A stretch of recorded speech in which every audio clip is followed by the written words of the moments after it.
இப்ப பார்த்தா நேத்து கேரளா முதலமைச்சர் ஒரு கடிதம் எழுதியிருக்கிறார் தமிழ்நாடு முதலமைச்சருக்கு. தயவு செய்து கேரளாவில் கட்டுமானங்கள்லாம் நின்று போயிடுச்சான். தயவு செய்து அந்த குவாரி அந்த கனிம வளத்தெல்லாம் தயவு செய்து மறுபடியும் அனுமதி கொடுங்க. கேரளாவில் அவங்க மலையையும் கனிமத்திலையும் கை வைக்க மாட்டாங்க.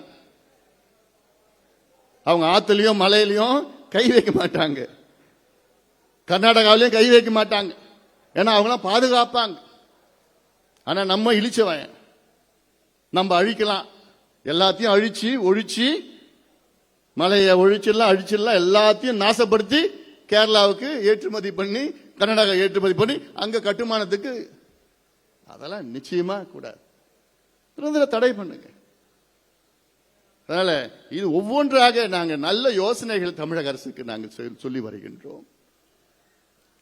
தமிழக அரசும் அதை நல்ல வகையாக ஏற்றுக்கொள்கிறது.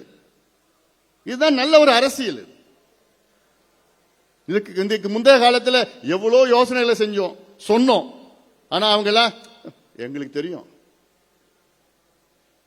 நீ அமைதியா, எங்களுக்கு தெரியும்,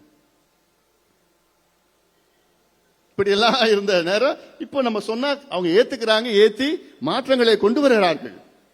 உடனே நம்ம மீடியாவில் இதை வச்சுக்கிட்டு ஓஹோ கூட்டணி பேசிட்டாங்கடா, உடனே சேர்ந்துருவாங்கடா. எத்தனை 2 1 3 எது அமைச்சர்கள் இப்படி எல்லாம் இவங்களே பேசி அத்தனையும் வதந்திகள். தயவு செய்து யாரும் நம்பாதீங்க. நம்ம ஒரு ஆக்கப்பூர்வ கட்சியா இருக்கிறோம். நம்முடைய இலக்கு 2031 பல யோசனைகள் நம்ம கொண்டு வந்துட்டு இருக்கிறோம். இது கடந்த காலத்திலையும் சொன்னோம், இப்பயும் நம்ம சொல்றோம். இந்த அரசு நம்ம யோசனை ஏத்துட்டு இருக்கிறாங்க. இந்த அரசுக்கு அந்த அளவுக்கு அனுபவம் இல்லை. அதனாலதான் அனுபவப்பட்ட நம்ம இடம் கருத்துக்களை கேட்டு ஆமா செய்யலாம் அந்த வகையிலே தான். ஏன்னா நானும் போய் செக்ரட்டேரியட்ல போய் நீர்வளத்துறை அமைச்சர் மரியாதைக்குரிய திரு ஆனந்த் அவர்களை சந்தித்து அவருடைய அதிகாரிகளிடம் 2 மணி நேரம் ஆலோசனை வழங்கினேன். என்னன்னா நீர் மேலாண்மை பற்றி, நீர் திட்டங்களை பற்றி. இது நானா சொன்னேன், நானா டைம் வாங்கி நான் போனேன். அமைச்சர் சொன்னார் நான் வந்து உங்களை பார்க்கிறேன்னு சொன்னார். வேண்டாம், நான் வரேன், உங்க ஆபீஸுக்கு வரேன், உங்க அதிகாரியை நான் சந்திக்கிறேன். எனக்கு ஈகோ எதுவுமே கிடையாது. எனக்கு தமிழ்நாடு வெற்றி பெறணும், தமிழக மக்கள் வெற்றி பெறணும், அவ்வளவுதான்.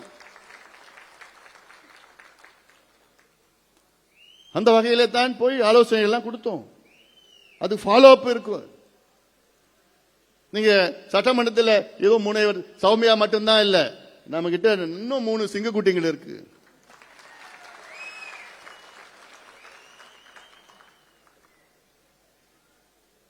அவங்களையும் பார்க்க போறீங்க நீங்க. அதனால இதெல்லாம் நம்முடைய பெருமைகள். இதெல்லாம் நம்ம ஒரு நல்ல ஒரு ஆக்கப்பூர்வ கட்சி.